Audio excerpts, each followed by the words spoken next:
The Unwitting Archive.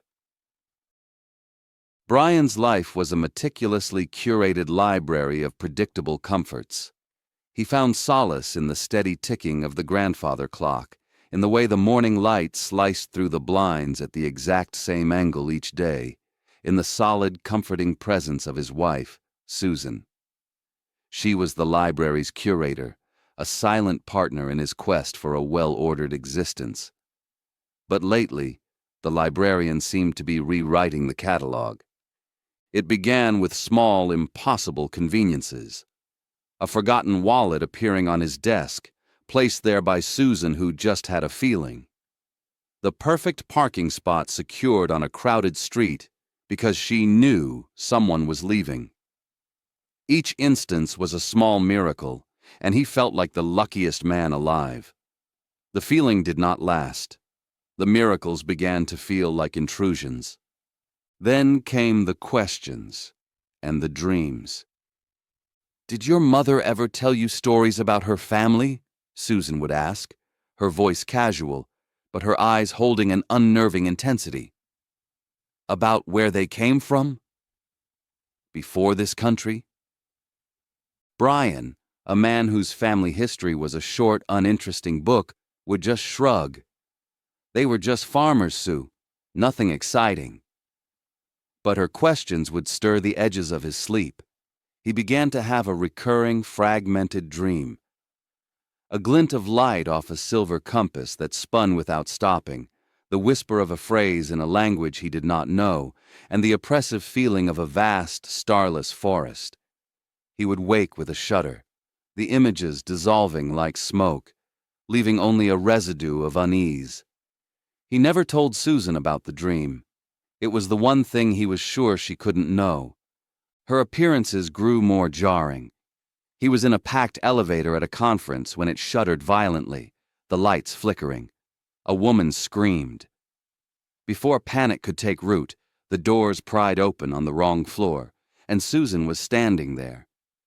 She grabbed his arm, her grip like iron.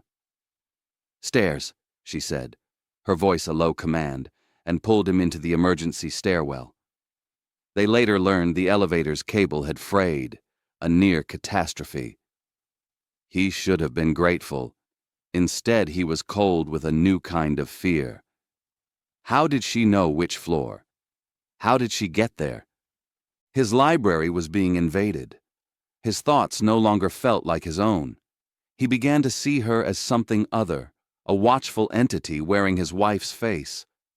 The love in his heart soured into suspicion, then curdled into a quiet, gnawing dread. He had to prove she wasn't omniscient.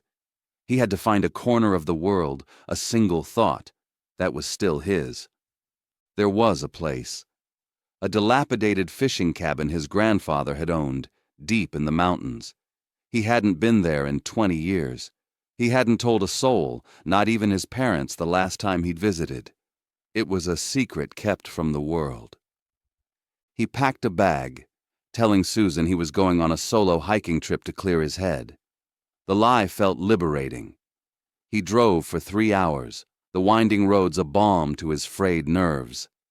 He felt a sense of ownership over himself, returning with every mile.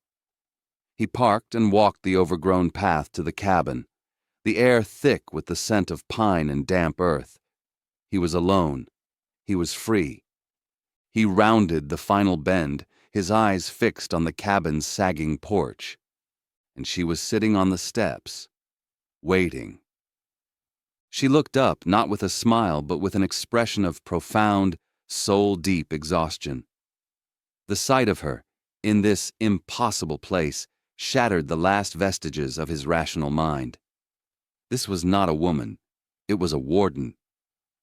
"How?" he finally managed to ask, the word tearing from his throat. "How are you always there?" "Brian, please," she begged, standing up. Her voice was thin, fragile. "They follow you. I just get there first." "They? Who is they?"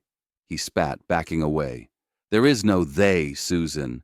There's only you. In my office, in my head, now here, Are you even real? His anguish, his raw, undiluted fear, seemed to charge the air. It was a key turning in a lock he never knew existed. From the silent, watching trees, figures began to emerge. They wore simple, dark clothing, their faces placid, their movements utterly silent. They were the men and women from the grocery store, the disinterested faces in a crowd, the background players of his life. And they were all looking at him. Not with malice, but with the patient, hungry look of prospectors who had finally struck gold. A woman at the front, older than the rest, with eyes like chips of obsidian, smiled faintly. She was trying to keep the book closed, son of the Emrys line, but your fear just tore out the first page. Brian stared, his mind struggling to connect the words. Son of the Emrys line. Book? Susan launched herself at him, her face a mask of pure terror. Run! She screamed, and as she grabbed him, the world dissolved into a sickening, stomach-churning lurch of non-space. It was not a step, it was a violation. But they didn't reappear in a sunlit field or a distant city. They reappeared exactly where they had been, still standing before the cabin, as if held by an invisible wall. The coven's power, focused and waiting, was stronger than her desperate flight. As two of the figures took his arms in grips that were unnervingly gentle and absolutely unbreakable, the dream flooded Brian's mind. But it was no longer a fragment. He saw it all. He saw the spinning silver compass pointing to a place beneath the roots of an ancient tree. He heard the full phrase and understood it as a name, the true name of their patron. He saw the starless forest and knew it was a prison for an entity they now had the key to release. It was not his memory.